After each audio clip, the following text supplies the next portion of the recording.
So just a reminder, as I pull over the Navigate interface, the intent of Navigate is to allow users inside of a company to easily access the data that you have and make it shareable to all the users who could benefit from seeing that data.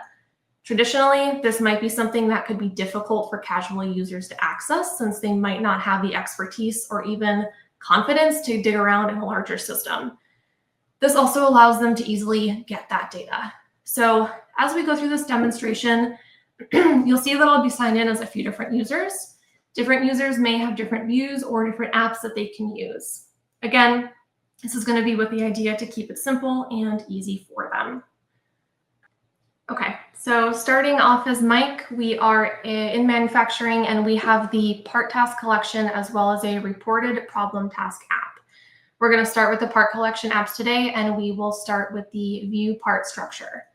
So if you're interested in one of the apps, you can simply select on it from the home screen, and it's going to bring you to a search page like this. Just like in Windchill, you can search using partial names, whole names, numbers, pretty much anything you normally use to search, and it'll bring back any partial matches that we see. So in our case today, we're going to take a look at the seat. So again, simply select on the object that you're interested in, and any recent objects are going to show up in your search so that you can easily get back to those too if you wanted to go back to them without having to do a full search again. In the part structure app, we have the ability to see the visualization of the assembly as well as the actual structure and the quantity for the items inside of it. So if I select on something here in the structure, you are going to see that it gives me more detail about that object on the right, as well as cross-highlighting in the visualization on the left and showing what part that is. Same works in reverse, where if I select on something visually, it's going to show it in the structure. We can also export the structure as a CSV or Excel format. So if we needed to share this, we can quickly and easily save it and review it with whoever we need to.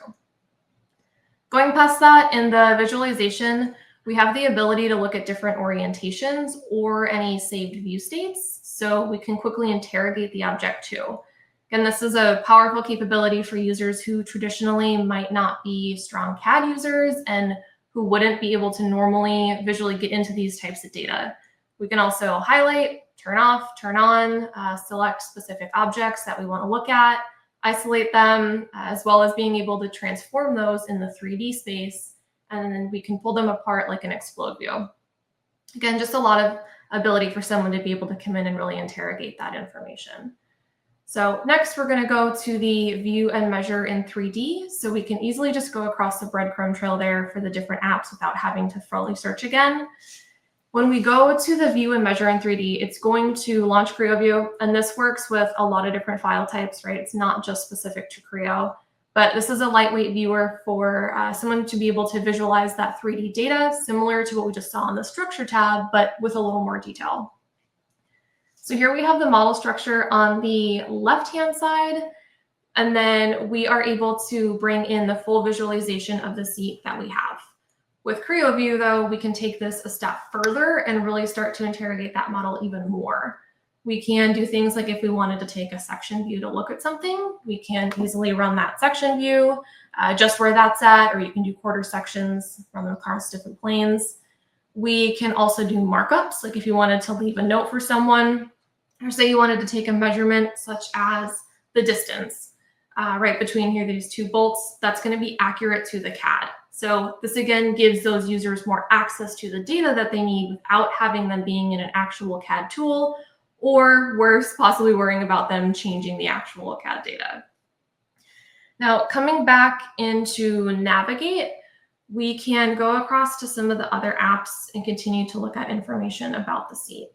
I'm going to open up the parts list, and similar to the part structure, this is going to have all the objects that are inside of the assembly, but it's not going to show it in a structure format. It's just going to have the table with the different components as well as showing you the quantity. And in this case, if there's a drawing file, the drawing file as well. These are always configurable.